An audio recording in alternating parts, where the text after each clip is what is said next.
necklace of harmonia. If there's one piece of jewelry you should never accept, it's the necklace of harmonia.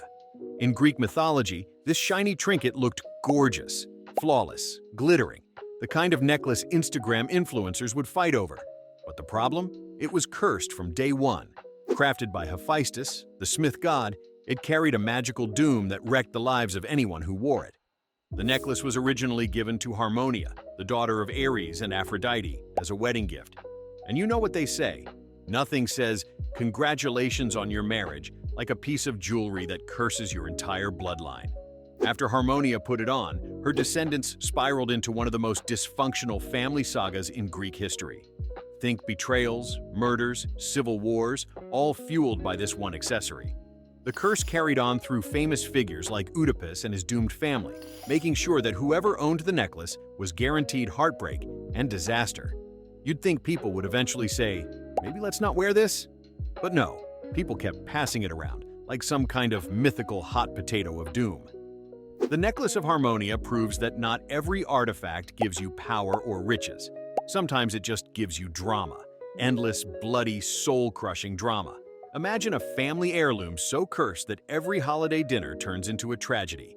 Thanks, Hephaestus. Andvari. From Norse mythology comes andvari, the cursed ring that makes you wonder if Tolkien borrowed more than a little inspiration. This shiny little band belonged to a dwarf named Andvari, who used it to magically produce gold. Pretty handy. But when Loki tricked him and stole the ring, Andvari put a curse on it. Whoever owned it would meet with ruin. Because when you steal from a dwarf, apparently you get lifetime bad vibes included. The ring eventually ended up in the hands of Fafnir, who became so greedy that he literally turned into a dragon to guard his treasure hoard. Sigurd, the hero, killed Fafnir and took the ring. But guess what?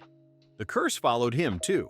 Sigurd was betrayed, murdered, and the whole cycle of doom rolled on. The Andvari story hits all the Norse themes: greed, fate, and the fact that even shiny objects come with fine print. It wasn't just a cursed trinket, it was a symbol of how wealth itself was dangerous. Andvari might have been bitter, but he wasn't wrong. Every hand that wore the ring eventually got stabbed in the back. So yeah, if you're shopping in Viking jewelry stores and someone offers you a gold ring with infinite wealth, maybe ask if it comes with a side of guaranteed betrayal first, the Hand of Glory. Now let's get creepy. In European folklore, one of the strangest cursed artifacts is the Hand of Glory. And no, it's not glorious at all. It's the severed, dried hand of a hanged criminal, turned into a candle holder for magical purposes. Already gross, right? But here's the kicker. When lit, the Hand of Glory supposedly had terrifying powers. Burglars loved this thing because the flame from the hand candle could freeze people in place, putting them into a deep, magical sleep. Doors would unlock, locks would open, and the thief could steal whatever they wanted without resistance. Basically, it was the medieval version of hacking Wi-Fi, but way more disgusting. But the curse was built in. Anyone who used the Hand of Glory invited evil into their home. In some versions, the light couldn't be extinguished by normal means, only with special milk or blood. In others, if you so much as touched it, your soul was marked. This wasn't just an object of power, it was an object of corruption. The Hand of Glory became one of those legendary warnings. Power, at a terrible price. Sure, it might help you rob a house, but you'd also probably lose your soul in the process. Not a great trade-off, unless you're both broke and into horror props. Tyrfing. From Norse mythology comes tyrfing. The sword that proves too good to be true applies even to weapons. This blade was forged by dwarves, which usually means craftsmanship you can trust. Sharp as lightning, unbreakable, and guaranteed to cut through anything. But there was a catch. It was cursed to bring death every single time it was drawn. Imagine owning the sharpest kitchen knife in the world, but every time you slice bread, someone in the room drops dead. That's tyrfing.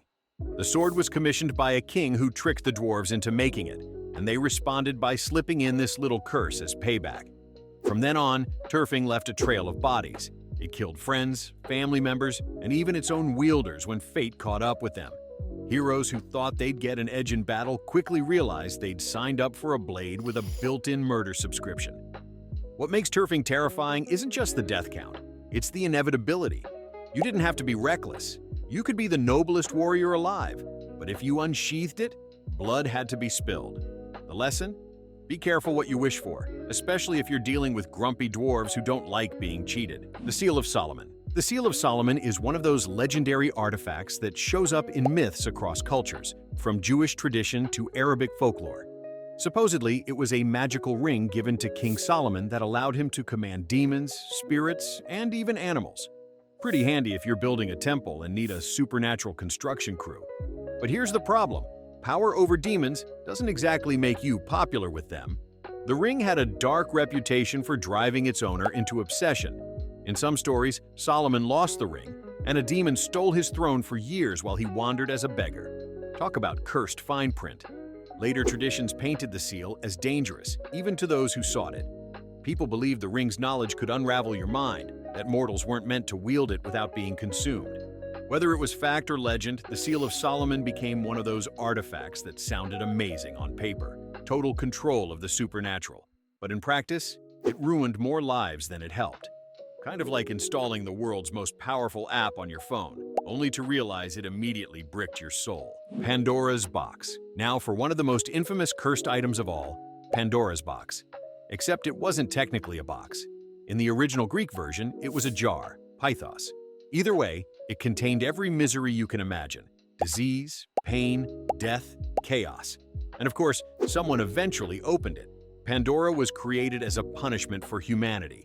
The gods gave her beauty, charm, and curiosity, basically the perfect setup for disaster. When she opened the jar, all the evils of the world flew out like a cosmic prank, and humanity has been dealing with them ever since. The only thing left inside was hope, which the Greeks argued about endlessly. Was it a comfort, or just one more cruel trick to keep people going? The curse here wasn't just on Pandora, it was on everyone. This one artifact managed to doom humanity forever. Forget one unlucky owner or cursed bloodline, this was a global, eternal curse. Imagine unboxing a package and accidentally unleashing taxes, colds, heartbreak, and Mondays all at once. Thanks a lot, Pandora. The golden touch of Midas. Not all curses come in jars or swords. Sometimes they're disguised as a gift. King Midas asked for the power to turn anything he touched into gold. At first, jackpot, flowers, furniture, entire castles, blinged out instantly. But then came the curse. Food turned to gold, water turned to gold, and worst of all, his own daughter turned into a golden statue when he hugged her. Midas quickly realized he didn't have the world's greatest gift. He had the world's shiniest nightmare. In some versions, the gods eventually took pity and let him wash away the curse in the river Pactolus, which, conveniently, became full of gold dust. But the lesson stuck. Greed can turn your blessings into disasters. Midas thought he was leveling up. Instead, he found out the hard way that you can't eat gold, you can't drink gold, and hugs aren't nearly as fun when they're metallic statues. The Spear of Destiny. Jumping to Christian and medieval legend, the Spear of Destiny, also called the Holy Lance, is said to be the weapon that pierced the side of Jesus during the crucifixion. Powerful? Absolutely. Cursed? Definitely. The myth goes that whoever possesses the spear will gain immense power, but also be doomed to destruction if they lose it. Throughout history, rulers from Charlemagne to Hitler were said to have sought or held the spear. Charlemagne supposedly never lost a battle while carrying it, until the day he dropped it, when he died almost instantly. The pattern repeats in legend after legend. Victory with the spear, disaster without it. It's basically the world's deadliest hot potato. The curse isn't just about power, it's about obsession. Those who seek it often become consumed, chasing control until it destroys them. Whether or not the spear really exists, its legend has fueled centuries of fear. In short, ultimate power always comes with a self-destruct button. The Hope Diamond. Last but not least, let's look at a modern cursed artifact, the Hope Diamond. This massive blue diamond, now in the Smithsonian, has a reputation for bringing tragedy to anyone who owns it. Supposedly stolen from a sacred statue in India, the jewel carried a curse that doomed its possessors to financial ruin, heartbreak, or violent death. Stories piled up. French King Louis XVI and Marie Antoinette owned it. Both famously lost their heads. A series of later owners went bankrupt, were murdered, or suffered bizarre accidents. Even jewelers and dealers who briefly handled it claimed misfortune followed. By the 20th century, the stone was infamous enough to inspire horror stories and tabloid legends worldwide. Of course, skeptics say the curse was just hype. But whether real or not, the Hope Diamond shows how powerful the idea of a curse can be. People see glittering beauty, and underneath it, they imagine doom. Which is exactly why cursed artifacts are so compelling. They're shiny, tempting, and terrifying all at once. And that's cursed artifacts. Necklaces, rings, swords, boxes, diamonds, and even gifts that ruin lives faster than you can say, "Don't touch that." If you enjoyed this, stick around for the next one. And hey, subscribing wouldn't hurt.